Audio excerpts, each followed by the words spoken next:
Bueno, muy buenas tardes para todos los que nos acompañan hoy. Vamos a esperar un par de minuticos mientras se terminan de conectar y ya empezamos con la presentación.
Bueno, buenas tardes a todos. Vamos a dar inicio entonces a este webinar. Hoy nos acompañan dos personas, Claudia Cuartas, gerente de la corresponsalía, y Paulo Neri, quien es especialista en inversiones en mercados internacional, quien hace parte de Inon Capital, quien es nuestro invitado el día de hoy para esta charla. Entonces vamos inicialmente a hablar con Claudia, quien nos va a presentar un poco todo este tema de la corresponsalía, una presentación breve y después pues ya entraremos en materia un poco más de la presentación de mercados y conversar un poquito sobre lo que ha venido pasando pues estas últimas semanas, que hemos tenido obviamente muchas noticias en el frente internacional y unos mercados un poco volátiles. Y pues para eso nos acompaña Pablo, con quien estaremos conversando un poco sobre pues cómo llevar los portafolios y las decisiones de inversión y sobre todo qué estrategias poder aplicar en todo este entorno que hemos tenido en estas últimas semanas. Entonces, Claudia, buenas tardes y te cedo la palabra. Gracias, bueno, primero que todo, buenas tardes. Me presento, yo soy Claudia Cuartas, la gerente de corresponsalía en Progresión. Primero que todo, quiero contarles que es un contrato de corresponsalía para que entiendan qué es lo que estamos haciendo. Corresponsalía es un contrato por el cual una entidad financiera del exterior hace un acuerdo, en este caso con nosotros, con Progresión, una entidad financiera de Colombia, para nosotros promocionar o referenciar los nuevos clientes o productos del exterior. Todos estos procesos, estos contratos de corresponsalía se hacen bajo la autorización de la Superfinanciera de Colombia. Por eso nosotros queremos ofrecerles a nuestros clientes estos contratos con los corresponsales que nosotros creemos que cumplen con todo lo que nuestros clientes quieren. Nosotros solamente estamos autorizados en Progresión para promocionar estos productos que la superfinanciera ya nos da autorización o permiso.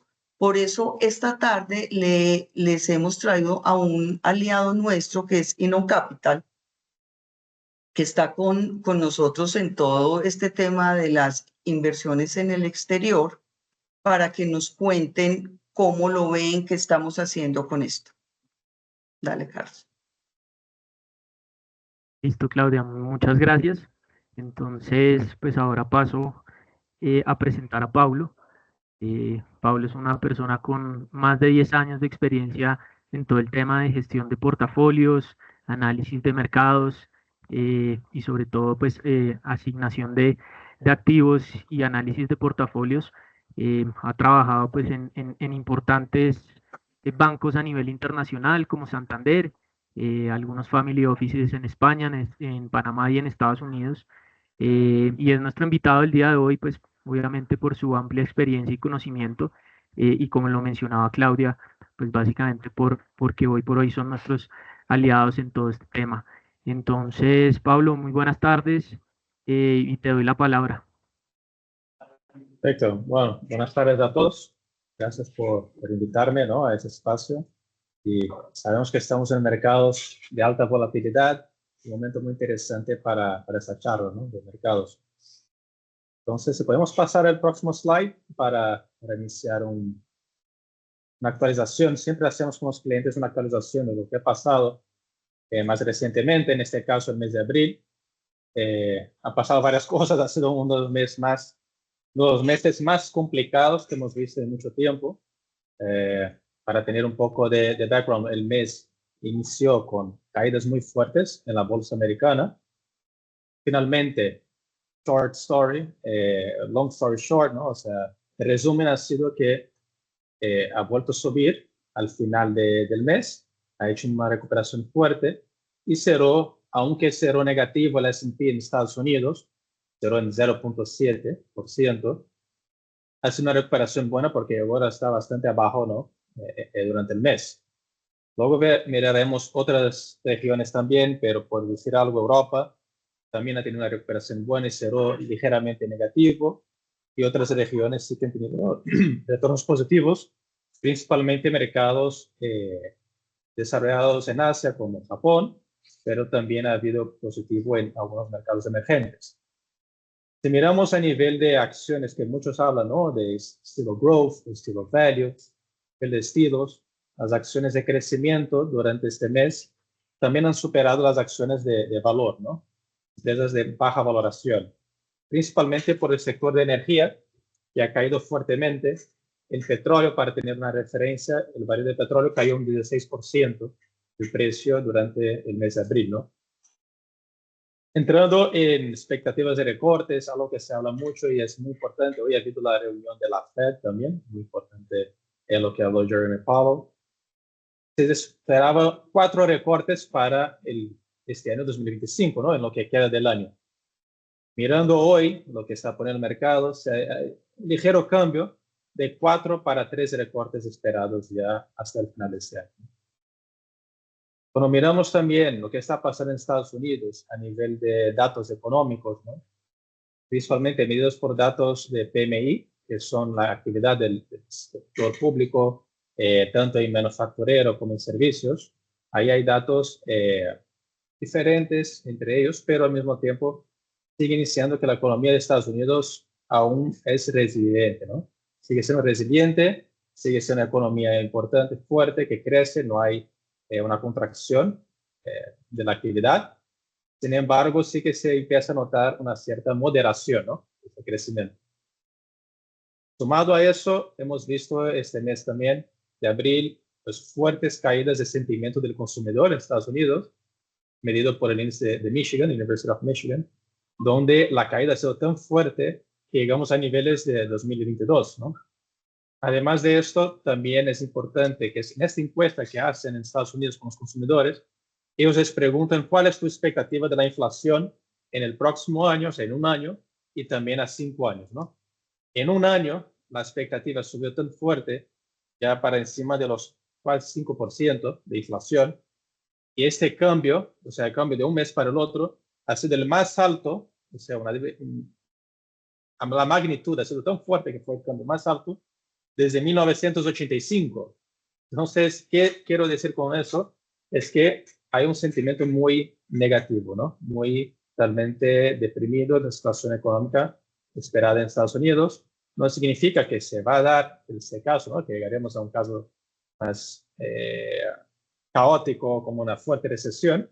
Sin embargo, es normal que los consumidores en estas encuestas pueden tener sentimientos muy pesimistas e incluso pueden ser señales contrarias en el futuro, ¿no? En Europa, lo que sí hemos visto, que los datos también se mantuvieron relativamente estables. El PMI manufacturero, que es el más importante en algunos países de Europa, como Alemania, pues se mantuvo estable. El índice de confianza del consumidor, sí que ha habido también un cambio a la baja, o sea, un empeoramiento del sentimiento, principalmente por temas de tensiones comerciales, ¿no?, con Estados Unidos, y también en la guerra en Ucrania, que pensaban que se iba a resolver de una manera más rápida, ¿no?, más ágil, y hasta ahora no se ha resuelto. En materias primas, bueno, aquí hemos hablado un poco del petróleo, que cayó el 16% en el mes. Aquí diferentes razones, las principales es temores de recesión, donde baja la demanda, ¿no?, y baja la actividad, donde necesitas menos el barril de petróleo, y al mismo tiempo también el aumento de la oferta por parte de la OPEP. La OPEP ha anunciado que sigue produciendo fuerte y no ha bajado la producción en el momento. Finalmente, un dato importante que pasó también en este mes de abril fue la divisa del dólar. Bueno, el dólar ha seguido debilitándose, ¿no? Se debilitó fuertemente frente al euro y también el yen japonés, y eso realmente ayudó a que los bonos globales que no sean denominados en dólares pues entrasen en terreno positivo, ¿no? Y finalmente el oro que es algo que creo que muchos ya deben estar preguntándose, ¿no? Impresionante lo que ha hecho este metal precioso, pues sí, llegó al máximo histórico de $3.500 durante el mes de abril. Ha retrocedido un poco más recientemente, pero sí llegó a su máximo histórico. Entonces pasamos a la siguiente diapositiva. Gracias. En renta fija, entrando ya ahora en mercados, exactamente qué ha pasado, con una lupa más en detalle. En renta fija, ¿qué estamos viendo? Estamos viendo, sí, una volatilidad importante, no fue diferente comparado a la renta variable. Aquí lo que pasa este año, un poco distinto a lo que hemos visto el año pasado, los bonos de más calidad y los bonos soberanos van a ser lo mejor que lo que es el high yield, ¿no?, los bonos de menor rating crediticio, y también de los emergentes. Entonces, en el mes de abril, obviamente, que se puede ver en la tabla a la izquierda, el sector que más creció fue lo que es inflation link, con el tema de inflación, seguido por gubernamentales e investment grade, ¿no? Y a nivel regional, los bonos globales se están apreciando mucho también por el tema de la depreciación del dólar. Y ves aquí países también este mes como Italia, Alemania, yendo bastante bien, pero en el año los treasuries americanos siguen teniendo un retorno muy positivo y bueno, el mejor rendimiento en 2025 comparado a las demás regiones, ¿no? A nivel de crédito, los diferenciales, que es algo que se mira mucho en crédito, ¿no?, el diferencial de lo que está rendiendo el bono soberano con un bono corporativo, pues no se han cambiado mucho, o sea, no se han ampliado, como se dice en renta fija, ¿no? Se han quedado, la verdad, los spreads se han mantenido bastante bien, estables, con muy poca subida, o sea, muy poca ampliación, lo que significa que los inversores aún creen que realmente no estamos en un escenario de recesión fuerte, o que las empresas que se han financiado aún están prácticamente, tienen poder de realmente servir a su deuda, ¿no?, los intereses que tengan que pagar a su deuda.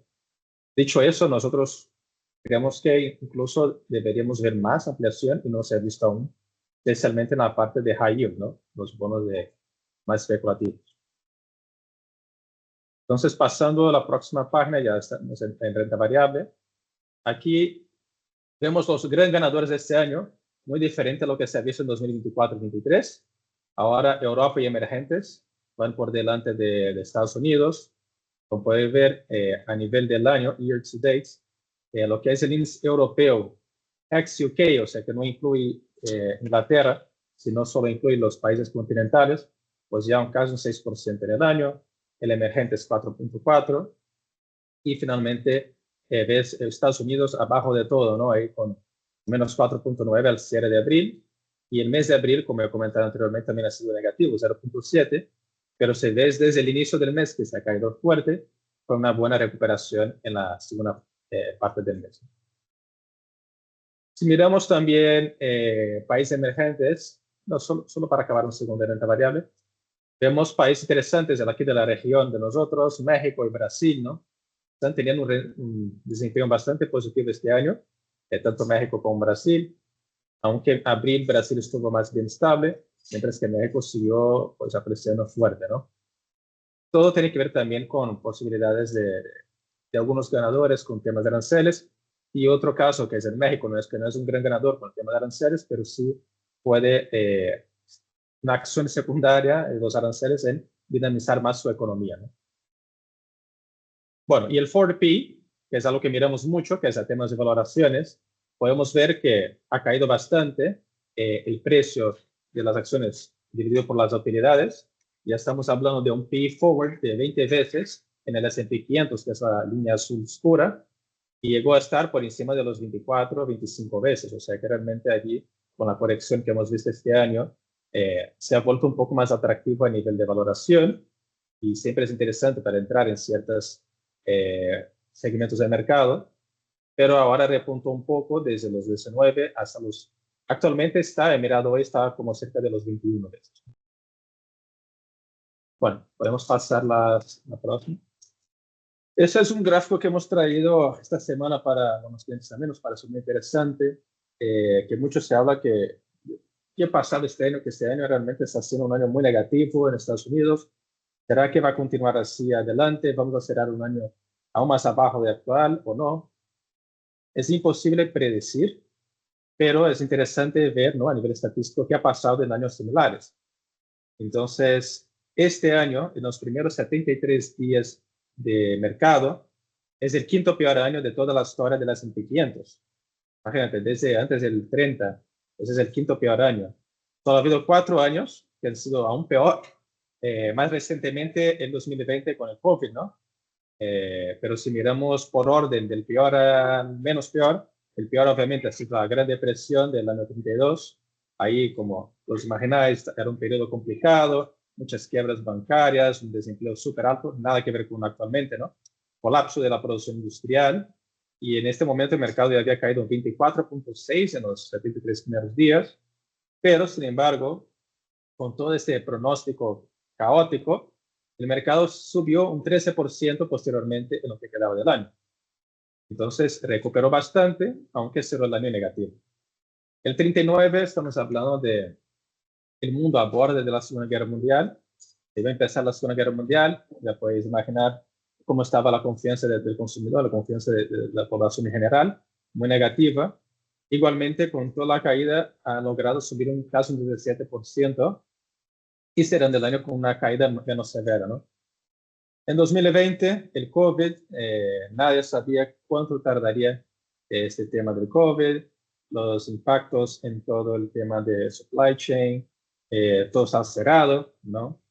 Pero finalmente, tras una fuerte caída del 13% los primeros días del año, hemos visto una subida muy fuerte liderada por el sector tecnológico, que impulsó una recuperación masiva y cerró el año positivo, ¿no? Lo que ha sido algo extraordinario. Y finalmente, bueno, el último, o sea, parece el menos peor antes de este año actual, ha sido la incertidumbre, no, el peor que este año, ¿no? El cuarto peor año ha sido con la incertidumbre de lo que pasaría en la Segunda Guerra Mundial, en el 42, donde ya había los aliados, estaban cobrando impulso, estaban mejorando el tema del sentimiento, pero aún estaba en medio de una guerra, y finalmente cerró el año también en positivo en 12.4. Este año, ¿qué va a pasar? Dicho todo eso, complicado saber. Lo único que hay que entender es que quizás no estamos en el fin del mundo. Hemos caído 10% en los primeros 73 días en Estados Unidos, obviamente no en Europa. Estados Unidos sigue siendo la economía que lidera la parte tecnológica en el mundo, ¿no? En la creación de productividad. Entonces es una región muy importante. En portafolio de los clientes siempre va a ser muy importante, mientras que sea un alto peso dentro del mercado global de acciones. Estamos hablando de un peso de más del 62% del mercado global. Entonces, realmente uno siempre tiene que mirar a Estados Unidos y buscar oportunidades de entrada, ¿no? Aunque tenga toda esa volatilidad que estamos experienciando. Por ejemplo, si pasamos al próximo slide, vemos aquí lo que comentaba, ¿no? Esta turbulencia está siendo algo muy fuera de normal. Hay días que caen muy fuerte, luego hay un repunte diario, como hemos visto, de 9.5%, ¿no? En un día en Estados Unidos, en S&P, que es una locura. Tras cuando Trump mencionó de la pausa de los 90 días. Entonces, uno hay que aprovechar momentos interesantes de caída para aumentar exposición y también ser consciente cuando algo quizás ya se está yendo de las manos en términos de valoración, ¿no? Los anuncios de aranceles sí que ha sido más duro con relación a China. China realmente ha sido la que también ha confrontado a Estados Unidos con más fuerza, subiendo los aranceles también a niveles de 125%. Así que estos son los que quedan por ahora en realmente resolverlos, porque los demás hay una pausa y con los europeos tenemos el sentimiento, la manera que actúan, que se van a acabar sentando en la mesa y van a negociar ciertos acuerdos para llegar a un fin más. No digo que volveremos al mundo anterior, pero algo más ameno de lo que esperaba. En cambio, en China, desde ayer ya empiezan a hablar de trade talks, ¿no? De conversaciones entre Trump y Xi Jinping. Nosotros también creemos que va a dar el caso en que, como mínimo, una pausa, ¿no? Se podría ver. Y si llega a una pausa, el mercado realmente va a reaccionar positivamente. Porque el mercado, lo que estamos viendo últimamente es que va muy a corto plazo. Tener acciones bastante cortoplacistas, tanto para subidas como para bajadas. Entonces, si podemos pasar. ¿Qué está pasando a nivel, ya no nosotros también, sino que dicen los especialistas en diferentes bancos, gestoras por el mundo? Aquí ha cambiado demasiado. Si miramos la imagen que teníamos a final del 2024, inicio de este año, la expectativa era de un crecimiento de S&P 500, no tan fuerte como hemos visto en los últimos 2 años, pero un crecimiento positivo quizás de single y double digit, como low double digit, perdón, o sea, 10%, 11%, alrededor de entre 10 y 15% del esperado, dependiendo de qué banco lo miraba, ¿no? Claro, los bancos con la caída fuerte que ha habido y no podían saber los temas de los aranceles, han tenido que reajustar todas sus visiones y esa es la visión actual de los bancos del S&P 500. Que implica que ahora el upside, el valor actual, que estamos hablando de un 5.630 el S&P, tiene un upside alrededor, eso está el 2 de mayo, pero si miramos a hoy, un upside alrededor del máximo 7%, y algunos bancos como JP Morgan, mucho más negativos, hablan de una caída de casi el 8%, ¿ok? A día de hoy. Entonces, si pasamos a la siguiente página, aquí traemos cuál es nuestra perspectiva como casa para el segundo semestre de 2025, ¿no? Obviamente cambió un poco con lo que teníamos anteriormente al inicio del año también. Vemos que el riesgo de una desaceleración del crecimiento económico, no solo en Estados Unidos, sino a nivel mundial, porque está impactando la cadena de suministros global, va a incrementar bastante esa desaceleración, ¿ok? Vemos crecimientos estimados para Estados Unidos positivos aún para el año de 1.7, si miras el IMF, ¿no? El Fondo Monetario Internacional, vas a ver un 1.8, sigue siendo crecimientos positivos para este año. Y China, depende de donde lo mires, puede ser un 4.4 o hasta 4%, lo que también sigue siendo un crecimiento importante. Entonces, no es una expectativa de una fuerte recesión o nada parecido para este año. Sin embargo, antes se esperaba en Estados Unidos un crecimiento de 2.8, 2.3, 2.7. La economía global, el Fondo Monetario Internacional, tenía un crecimiento esperado de 3.3. Ahora creen que será 2.8. O sea que sea una desaceleración en las expectativas. Ya los recortes, aquí va cambiando mucho. Los analistas esperaban 4 recortes de la tasa de interés, los bancos también, el mercado también, medido por los futuros de la Fed Funds. Ahora mismo, como os he comentado, cambió para 3 recortes, ¿no? Se espera recortes en julio, ya no se espera en junio. Se espera un recorte en agosto y luego se esperaría un recorte solo en diciembre. Serían los 3 de las reuniones que quedan en el año. Esas serían las reuniones. Nos esperarían recortes de 25 puntos básicos en cada una de ellas. ¿Qué significa esto ahora a nivel de acción en portafolio, ¿no? En renta fija, nosotros seguimos creyendo que hay que tener duración. Creemos que el bond soberano en Estados Unidos sigue siendo interesante. Es verdad que últimamente ha caído un poco los rendimientos, o sea, ha subido el precio, pero sigue siendo interesante mirar 5 o 10 años en Estados Unidos. Creemos que si uno mira a largo plazo y se olvida un poco las turbulencias a corto plazo, pues el yield actual es muy positivo, y si hay recortes de la tasa por parte de la Fed, pues ahí va a haber más munición, ¿no? No solo el yield que vas a recibir, sino que la valoración del bono va a ser muy positiva. Creemos que hay que estar más en investment grade que lo que es high yield, en crédito. Creemos que realmente los precios, los diferenciales no están posicionando momentos de desaceleración económica, y por ende preferimos estar en activos de más calidad como los investment grade. Y también creemos que la deuda emergente hay que también reducirla un poco si posible. Hay que siempre mirar, ¿no? Caso por caso. Pero en general la deuda emergente, por el tema también de los diferenciales, los spreads, no vemos como que se están muy amplios como deberían estar en un caso de desaceleración económica global. Y finalmente los bonos convertibles y deuda subordinada, que es otro sector que cubrimos. Ahí sí estamos más neutrales, pero también hay que seleccionar muy bien si vas a ir por un fondo, si ya vas directamente, ¿no? En el activo subyacente. Nosotros normalmente recomendamos en estos casos de ir con fondos especialistas, ¿no? En renta variable hay que estar posicionado. No estamos ni súper positivos, pero tampoco estamos negativos a nivel de extremo, ¿okay? Tenemos una visión de neutral a nivel de comité.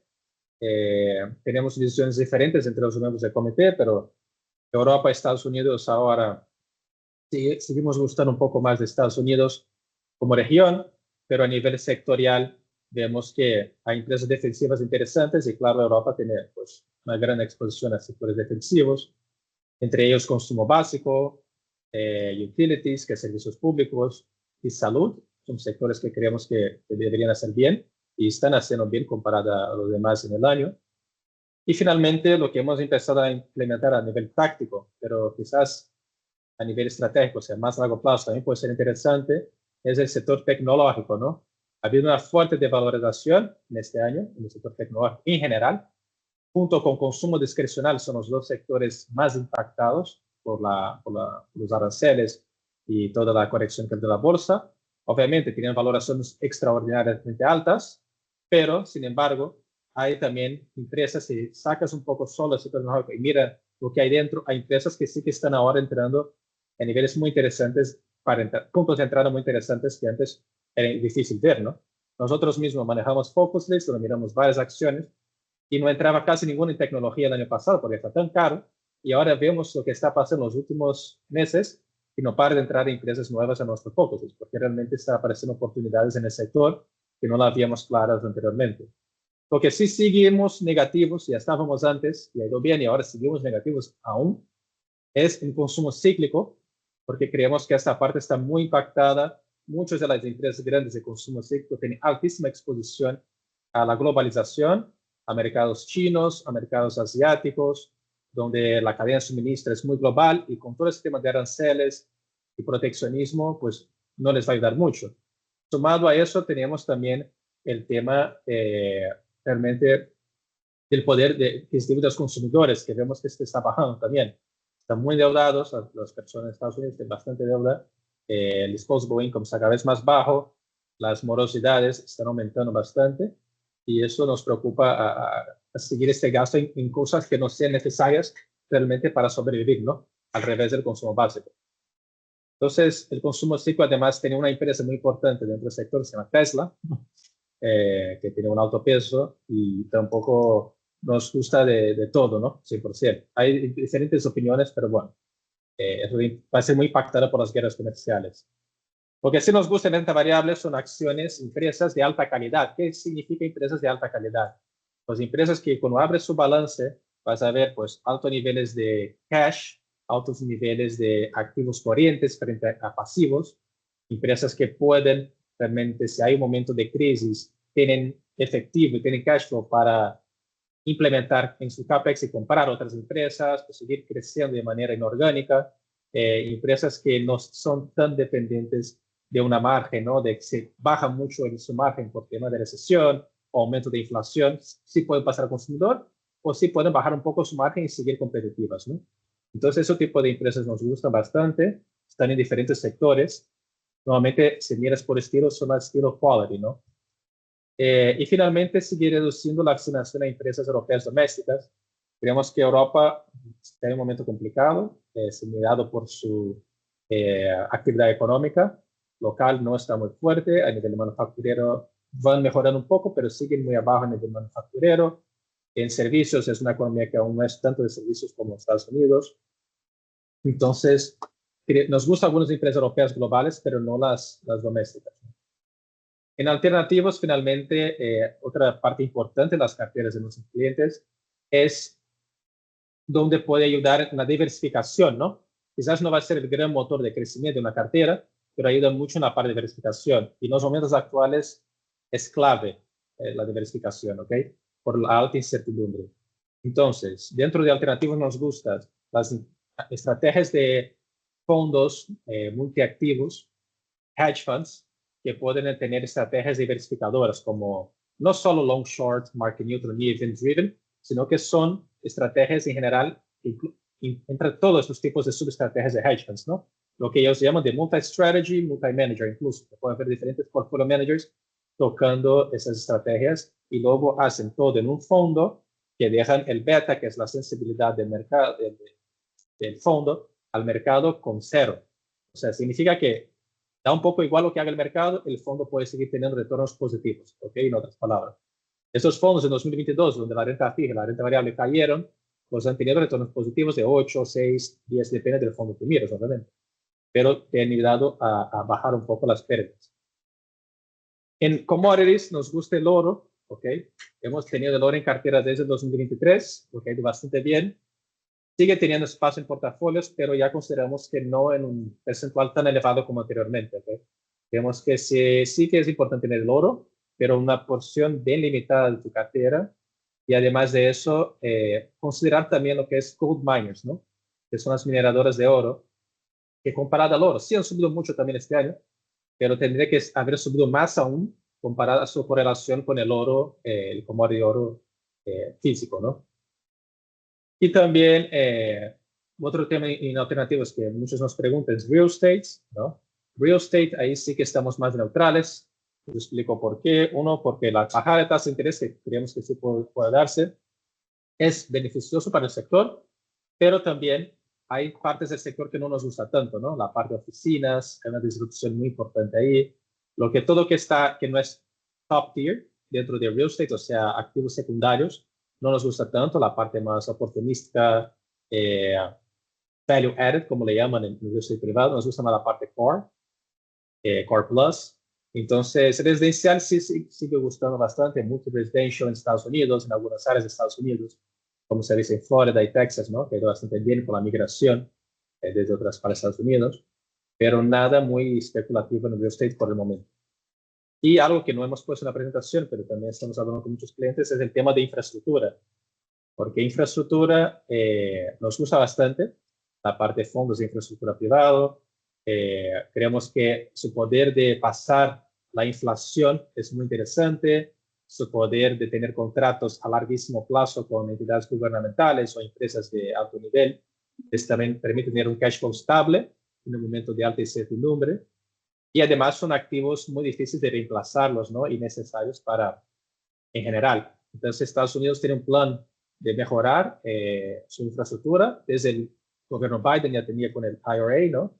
El Inflation Reduction Act, que pasaron, pero sigue habiendo este push en infraestructura.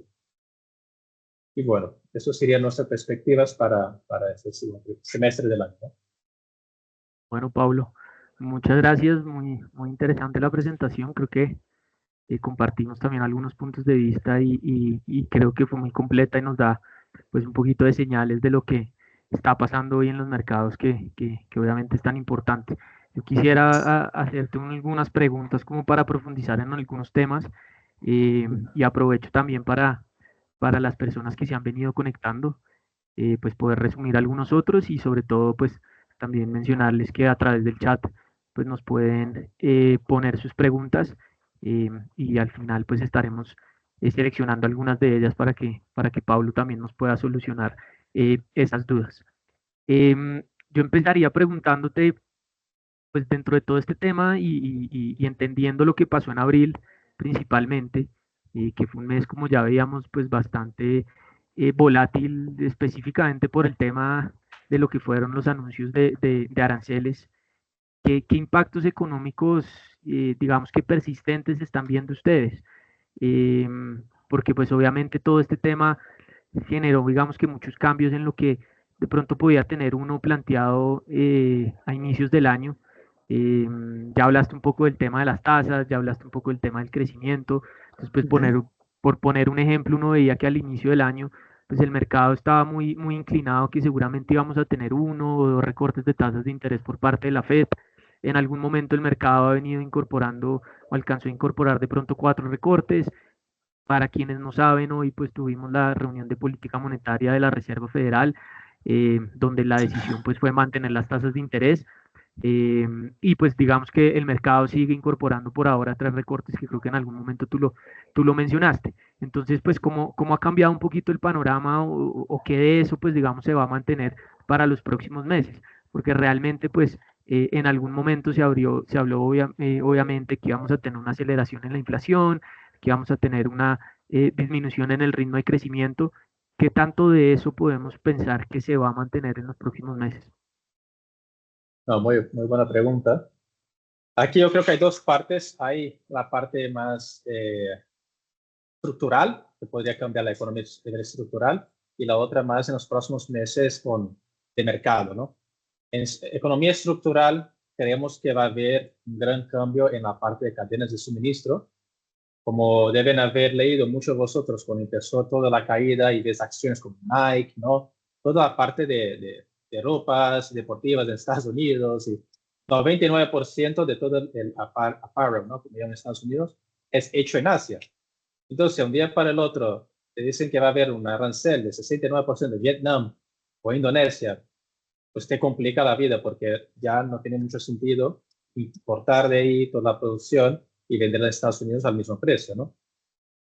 ¿Qué significa? Que van a tener las empresas y ya está empezando las multinacionales en ver qué van a hacer con sus cadenas de suministro. Están pararon bastante, hicieron un freno muy fuerte en nuevas inversiones en plantas nuevas, en fábricas, porque tienen que hacer un cierto assessment de dónde tengo que tener mi producción para que sea lo más interesante y que no tenga tanta pérdida de margen y que siga teniendo un crecimiento futuro.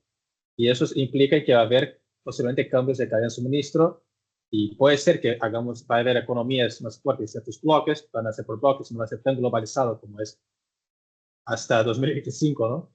Entonces, eso a nivel estructural va a ser muy interesante ver el gran cambio que va a haber con estos aranceles. El otro que mencionaste muy importante a nivel inflacionario, ¿ok? Aquí hay dos frentes y por eso es muy difícil predecir si la inflación va a ser. Muchos hablan de cuando había stagflation, ¿no? El crecimiento ahí bajo con la inflación fuerte. Creemos que no creemos que llegará a tanto.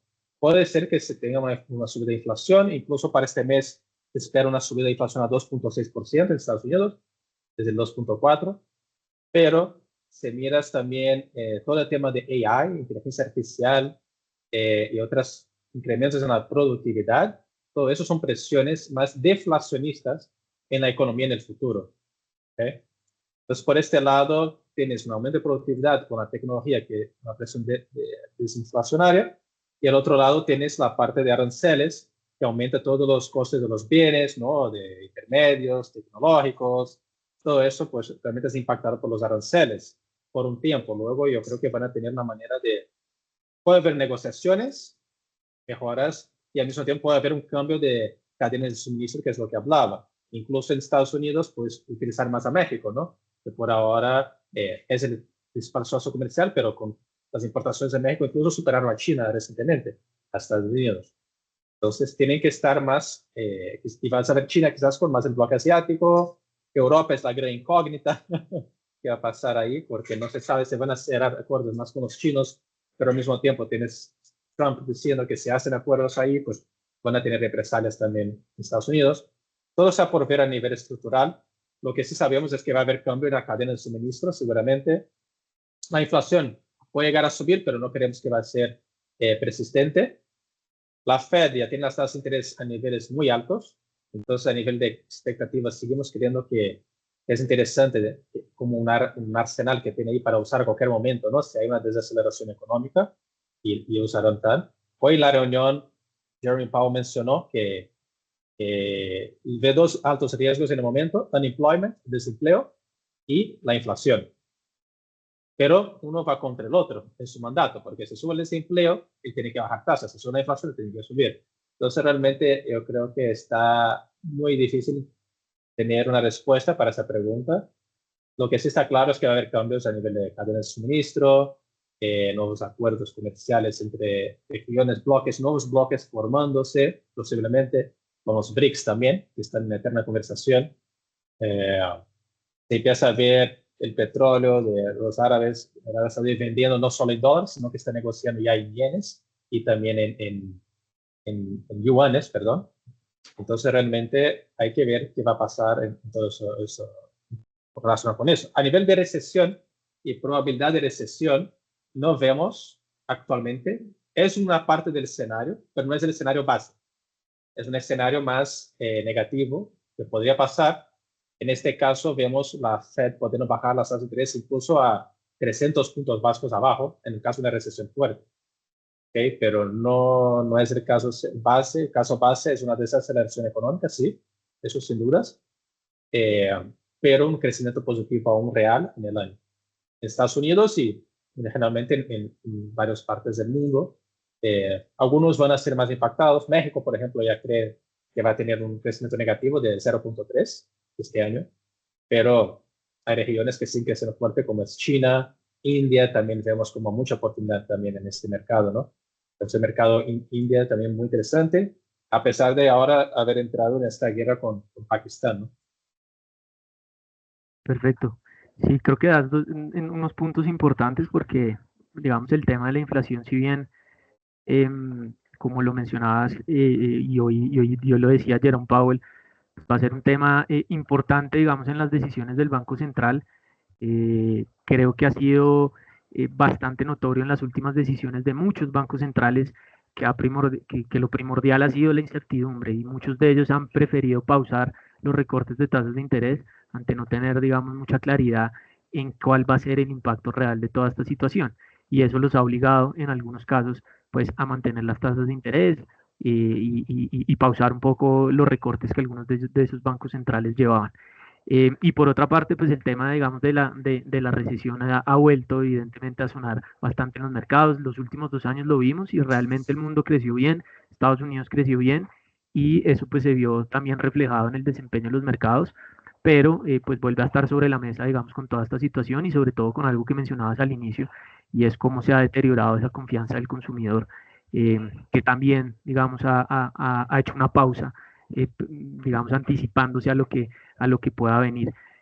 Bajo ese escenario veíamos que pues entonces el Fondo Monetario Internacional hace un par de semanas reducía esas estimaciones de crecimiento. Incluso la OCDE en el mes de marzo también lo había hecho, pronto no tan recortes tan agresivos como los hizo el Fondo Monetario, pero obviamente pues un poco antes de que hubiéramos conocido pues estas decisiones por parte de Donald Trump de imponer esos aranceles. Y creo que lo otro relevante que mencionabas era que finalmente pues en algún momento hay que llegar a ese tema de negociación. Esto no le conviene, creo que a ninguno, y muy seguramente hacia adelante pues tendremos por lo menos alguna suavización en este tema que tanto se ha venido comentando.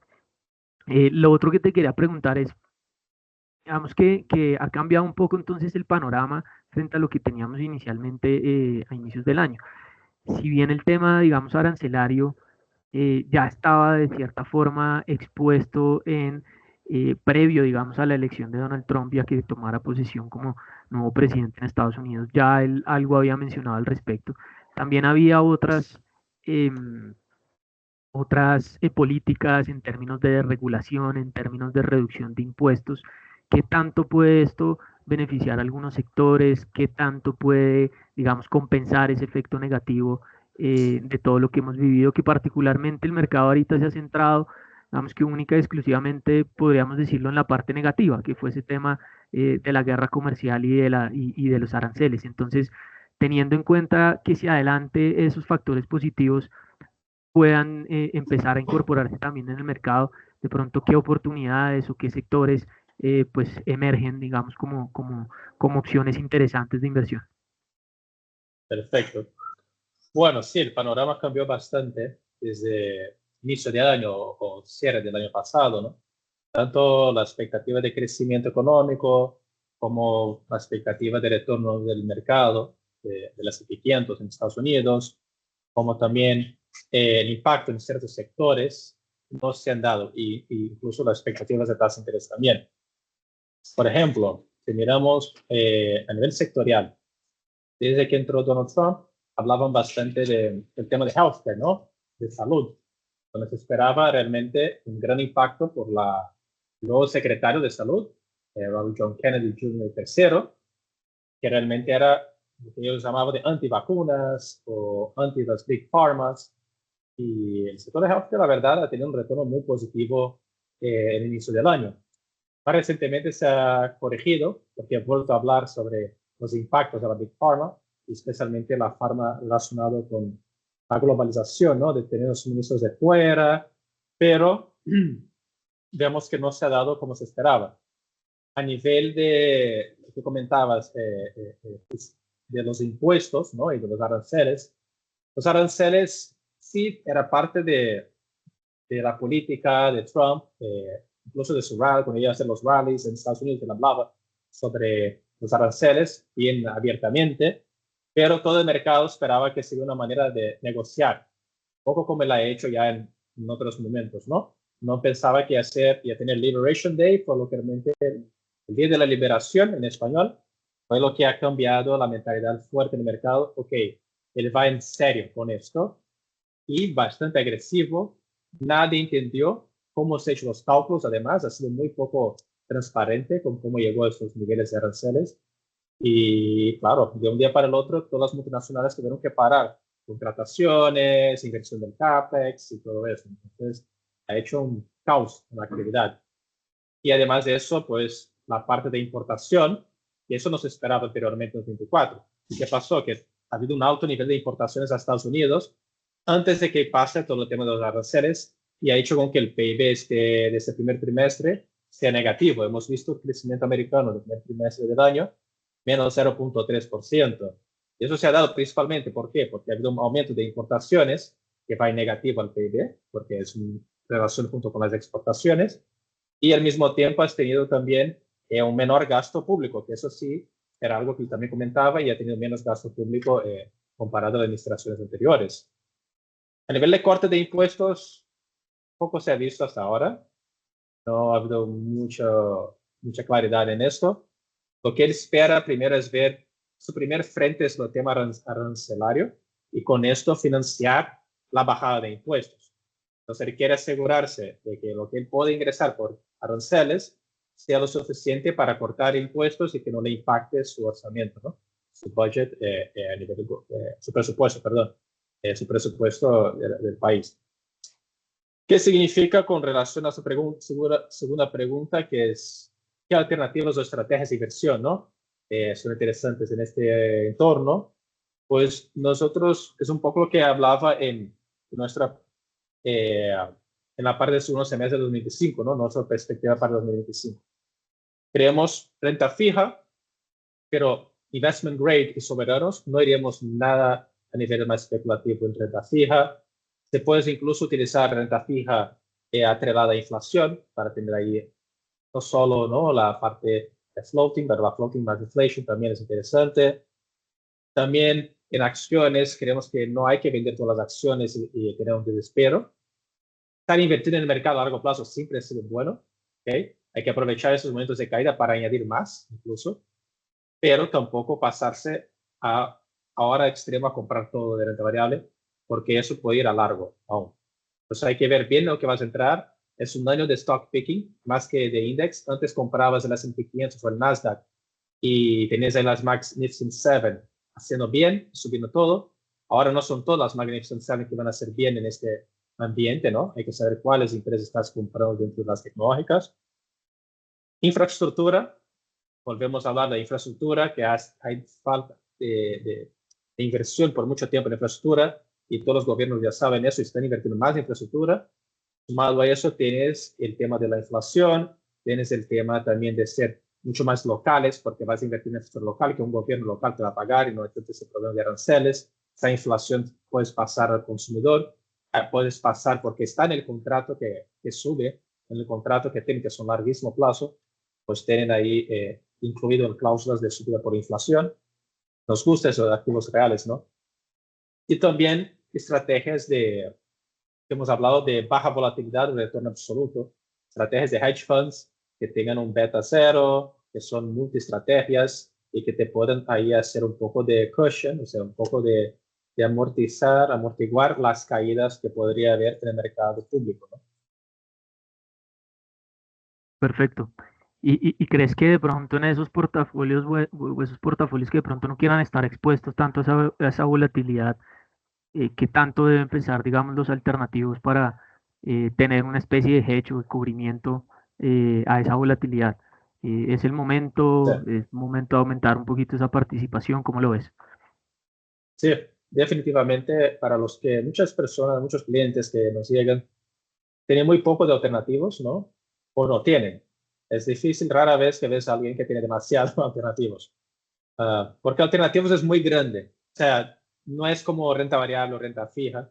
Es súper heterogéneo. Entonces tienes desde real estate a infra, private debt, a private equity, a commodities, a hedge funds, de todo. Entonces hay que tomar muy cuidado lo que dices con alternativos. Nosotros en moderado, si hablamos de su perfil moderado, estamos hablando de clientes que tienen 30% en alternativos, que parece mucho. Pero claro, Sí. una parte está en deuda privada, otra parte está en private equity, otra parte está en real estate, otra en infra. Pero ahora, de las que más nos gusta es los hedge fund diversificadores, que te pueden tener una rentabilidad positiva porque pueden corto y largo, diferentes estrategias, pueden divisas, pueden tradear todo y son líquidos porque hace día futuros. También nos gusta la parte de infra, como he comentado, entonces aumentar la exposición a infra con los clientes es interesante. Quizás ahí unos 5% de la cartera, si es un perfil más moderado, depende del cliente. Debt, infrastructure debt también es interesante. Private debt, que siempre ha sido muy interesante. Nosotros ahora estamos muy cautos con la clase de activo. Estamos underweight hace un tiempo ya, bastante tiempo, porque creemos que private debt también hay de todo, ¿no? En deuda privada. Hay fondos muy buenos que están súper bien diversificados, que tienen empresas que pueden pasar la inflación, o son softwares que no tienen relación con aranceles, porque no tienen que importar nada. Pero al mismo tiempo hay otras empresas que tienen otros fondos que están súper con clientes, o sea, con préstamos con empresas industriales o de maquinaria que tienen riesgo, ¿no? de cadenas de suministro global. Entonces hay que estar muy, muy posicionado ahí en grandes nombres y que sean bien diversificados y nombres que realmente sean más domésticos que internacionales globales. Perfecto. Y aprovecho para comentarle a quienes están conectados y si quieren poner sus preguntas en el chat. Yo te haría una última pregunta y va enfocada un poco, pues creo que a un tema de mucho interés recientemente que ha sido todo este tema del sector tecnológico y algo de lo que mencionabas ya de las siete magníficas. Y cuando nos contabas un poquito como ese posicionamiento que ven ustedes para el segundo semestre y aunque haces, pues digamos, referencia a algunos sectores específicos, digamos, sectores algo defensivos como consumo básico, utilities, también la preferencia por acciones de alta calidad y nos mencionabas un poco el tema del sector tecnológico, pues que evidentemente con esta última corrección y esta caída del mercado, hoy tenemos un Nasdaq que pues es el índice de peor desempeño hoy en Estados Unidos y cierra el año con una caída cercana al 8%, pues algunas valoraciones se empiezan a ver un poco atractivas en algunas de estas acciones y nos mencionabas también, de pronto no es el momento de venderlas todas, porque pues ahí también hay una opción de todavía de crecimiento a raíz de todas estas nuevas tecnologías. Entonces creo que la pregunta un poco es, ¿realmente se acabó ese boom en las acciones tecnológicas que hemos vivido estos últimos años? ¿O creen que van a seguir teniendo un buen desempeño hacia futuro? Seguramente algunos sectores tendrán de pronto un desempeño relativo mejor. ¿Cómo lo están viendo? Perfecto. Bueno, para ser sinceramente honesto, desde finales del año pasado, pues con la bolsa subiendo, ya estábamos bastante defensivos, ¿no?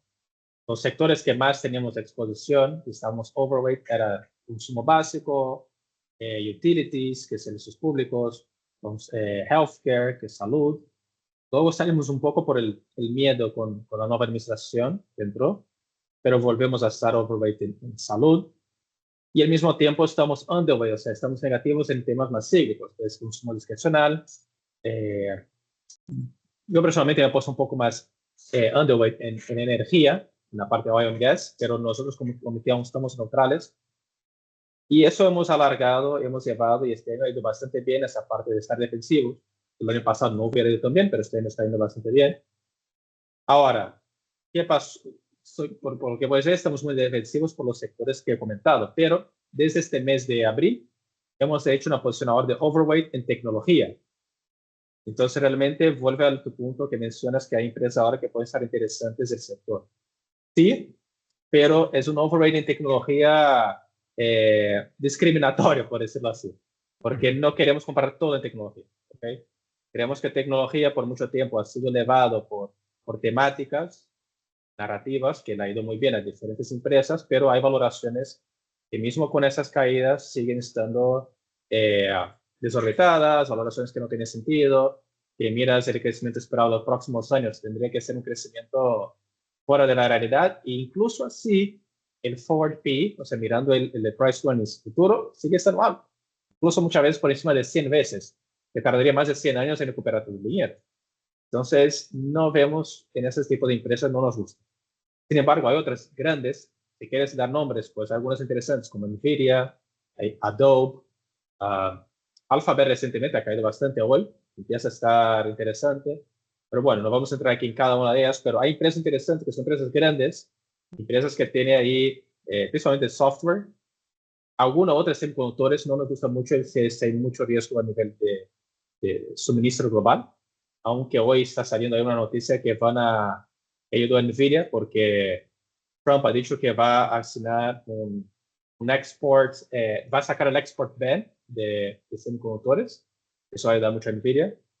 Pero esas empresas creemos que tienen cash, todas ellas tienen cash altísimo, todas ellas tienen un balance sheet súper bueno y tienen listas para eventos como desaceleración económica, incluso una leve recesión técnica, no digo una recesión fuerte, una recesión técnica, en aprovechar esos momentos para seguir creciendo inorgánicamente, o sea, comprando otras empresas y al final del día la gente va a seguir invirtiendo en tecnología, pero va a ser en las que son las ganadoras. El tema de AI es muy interesante, mucho más interesante lo que se ha visto en 5G, lo que se ha visto en Internet of Things, no todo eso que ha sido un poco lo que llaman en inglés flop, porque ha dado una expectativa muy alta, luego vemos la realidad que no ha sido tan buena.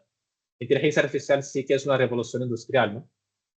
Inteligencia artificial usamos cada día en nuestra oficina, seguramente vosotros usáis en su día a día también, y cada vez se va a usar más.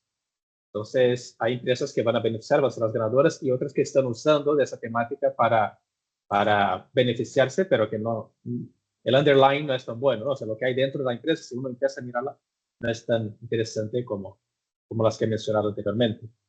Entonces, sí, nos gusta tecnología, pero hay que ser selecta. Es el año de stock picker, como llamamos. De acuerdo, creo que rescataría esa parte y es la importancia, digamos, de la selectividad y sobre todo aprovechar esos momentos de mercado. Quizás no es importante o no siempre estar expuesto, digamos, a esos sectores donde uno ya empieza a ver algo de sobrevaloración, sino esperar, digamos, esas correcciones para tener unos buenos niveles de entrada y valoraciones un poco más ajustadas a la realidad. Bueno, y una última pregunta, Pablo, que me ponen aquí en el chat respecto al tema del Bitcoin. ¿Cómo ven el Bitcoin y el ETF? Perfecto. Sí, los ETFs de Bitcoin, ¿no? Supongo que se Sí, refiere. sí, correcto. Bueno, ha habido un cambio importante. Antes era muy difícil invertir en cripto en general, a no ser que ibas por ciertos wallets, ¿no? Había maneras. Yo no soy un gran experto, no puedo opinar tan bien sobre cripto. Lo que sí se ha visto, una cosa que no me gusta de cripto es porque muchas personas hablaban en que era un safe haven, ¿okay? Que funcionaba como safe haven. Aquí ahora no he traído para esta presentación, pero tiene un gráfico súper bueno que explicaba el ratio del Bitcoin con el oro en momentos también de caída fuera de mercado y de alta incertidumbre como ahora. El oro, ¿qué pasó? Que te protegió y más, incluso por temas también que le ha ido súper bien. Ya entramos en compras de bancos centrales, en lo que pasó con Rusia, que le cerraron todo. Bueno, es una historia que puede durar más de 30 minutos. Pero el oro ha ido súper bien, te protegió, y el Bitcoin no te protegió en la caída fuerte que ha habido en abril. Es un activo de alto beta, significa que tiene una sensibilidad muy alta a lo que hace el mercado. El mercado ha vuelto a repuntar fuerte en abril, al final, en la segunda mitad del mes, y el Bitcoin también llegó a 97.000, ¿no? Que estaba cotizando hoy, creo. Me han dicho que está por encima de 97.000 hoy otra vez. Entonces, puede ser interesante como algo más especulativo, o si crees que va a haber, que la bolsa va a subir, por ejemplo, más táctico, ¿no? Pero no hay este elemento yo no veo como un fuerte elemento diversificador o de reducción de riesgo en portafolios, ¿no? Depende un poco cuál es su objetivo con el Bitcoin. Bueno, las diferentes criptos, ¿no? Tenemos clientes que tienen, pero es muy poco, y nosotros no hacemos asesoramiento específico en cripto, ¿no? Por ahora. Entonces, la verdad, mi opinión es si os gusta, si tiene interés, si tiene información importante sobre ese mundo de cripto, mantenerlo, comprarlo en momentos de caída, pero nosotros no damos sugerencias de compra en ninguna cripto en el momento, ¿no? De acuerdo, clarísimo. Y una última que creo que no podría dejar de hacerla y es, de pronto, ¿cómo están viendo la región? Si tienes algo para comentar pronto de Colombia, desde la perspectiva de ustedes. Vosotros sabrán mucho más de lo que yo pueda opinar de Colombia. Yo soy De acuerdo. brasileño, entonces algo conozco también de mi país, pero como aquí vemos mucho más mercados globales, estamos mucho más nuestro tiempo dedicado a ver lo que está pasando en Estados Unidos, en Europa, en emergentes como China e India, que son los principales pesos en emergentes. Intentamos no, o sea, tenemos una parte, es que yo veo más la parte global, tenemos una área que sigue más la casa de valores, de ver todos los trades que hacen aquí en Panamá, en Colombia, diferentes partes del Cono Sur también. Lo que pasa es que a nivel de family office, inversión global, no vemos esos activos, que puede ser a nivel más top level, sí, a nivel más top down, Regional. de regional, complicado. Creemos que los diferenciales deberían estar más amplios que actuales, o sea que no vemos muy interesante en el momento los bonos en dólar, por ejemplo, por el riesgo que podría haber, ¿no? Principalmente por el riesgo que podría haber, no que no está interesante cuando miras el solo nominal. Y, sin embargo, con el tema de aranceles, creemos que puede haber países que, si se lo hacen bien, deberían beneficiar de la región. Por ejemplo, yo creo que Brasil, si hicieron bien las cosas, eso ya no lo sé qué van a hacer, pero con todo el tema de los aranceles, la parte de commodities, pues debería beneficiarse bastante y poder exportar la soya, el soy, también toda la parte de carne a China, que ahora mismo va mucho por Estados Unidos, y Estados Unidos va a perder esa cuota con China. China ya ha dicho que no va a importar más la soja de Estados Unidos, la carne de Estados Unidos, y todo eso, pues hay países que producen commodities. En Colombia, pues también tienen, ¿no?, la parte de café, que sube bastante el precio, cacao, todo esto, pues son retos favorables en la parte agro. Ahora, al mismo tiempo, ¿con quién vas a hacer acuerdos comerciales? Es el tema, porque si acercas mucho a China, Estados Unidos te va a poner represalias y va a poner aranceles. Se acerca mucho a Estados Unidos, por ahora China también dice lo mismo. Es complicado saber quién va a ser el ganador de todo eso. Y Colombia tiene elecciones, ¿no? En poco. Entonces, ahí entra un riesgo muy difícil de calcular. Correcto. Bueno, Pablo, no tengo más preguntas, entonces no queda más que agradecerte.